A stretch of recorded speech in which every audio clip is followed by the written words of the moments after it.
My interpretative claim about the discourse that the following programs articulate is, in these clips about the Black Lives Matter movement, the techniques of narration and mise-en-scène support the idea that even though many white people support the Black Lives Matter movement, a notion of us versus them is being reinforced by television programs.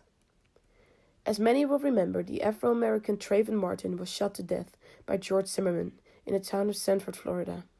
Martin was walking home from the local convenience store when Zimmerman, a member of the Community Watch, noticed him. He claimed Martin was looking suspicious. He followed him, whereafter Martin naturally started to run, scared of the man following him. Moments later, Zimmerman shoots and kills a 17-year-old boy. Zimmerman was not charged for his actions, which led to enormous rage from people all over the world. The Black Lives Matter movement was started.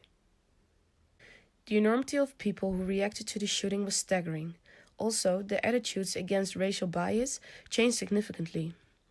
In their study, Jeremy Sawyer and Anoop Gampa show through the result that regarding explicit attitudes, whites became less pro-white and blacks became less pro-black during the Black Lives Matter movement, each moving towards an egalitarian no-preference position. This shows that movements like this are better at changing racial attitudes than, for example, Obama as a high-status leader, which was proven in a study by Plant et al. Not to be as effective. However this may be, television programs still reinforce the notion of us versus them, even though white support is shown.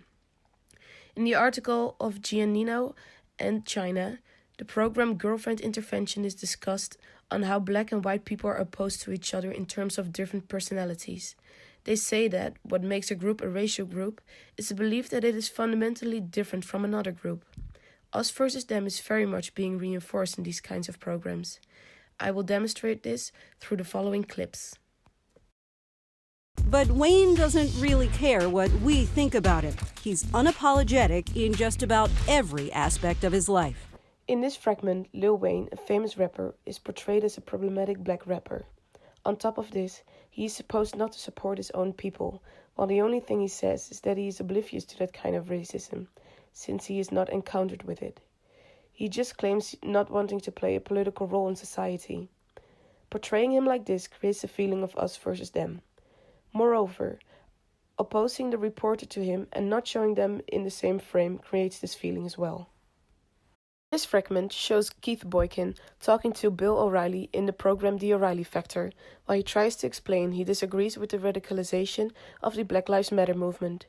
His background is black, while the background of the two other white men, who on top of this agree with each other, is blue. Their color versus Keith's color creates a sense of us versus them. Moreover, them sandwiching Keith in the middle implicates they have the upper hand on him too. The color blue creates a feeling of comfort, while the color black creates the opposite feeling, namely danger. This fragment is also from the O'Reilly Factor, this time Bill O'Reilly interviewing Jalen Rose, an NBA basketball player. At one point, when in conversation, O'Reilly asks the following. Then why can't people like you, other African Americans who are concerned about violence toward your community, why can't you do it in a peaceful way, as Dr. King promoted? Saying people like you suggests that there are different people and that he belongs to another group of people, namely white people. This again reinforces the notion of us versus them. The non-diegetic element of Jalen Rose's name in red when talking and filming them in separate frames or across one another reinforces this as well. The last fragment I will show in this video is the fragment of Bernie Sanders talking about the Black Lives Matter movement. He is surrounded with mostly white students and one black student. The only student on who is zoomed in on is the black student. Even though this being a supportive interview, it creates the feeling of blacks versus whites. African Americans worry about when they let their kids out on the streets. They worry when they get in their car. African Americans are 4 times more likely to be arrested for marijuana than whites, despite the fact that both groups smoke at about the same. Moreover, he keeps talking about they, as if he belongs to another group. This too supports the notion of us versus them.